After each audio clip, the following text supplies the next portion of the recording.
وهو الذي كف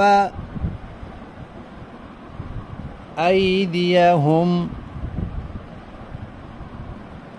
عنكم وأيديكم عنهم ببطن مكة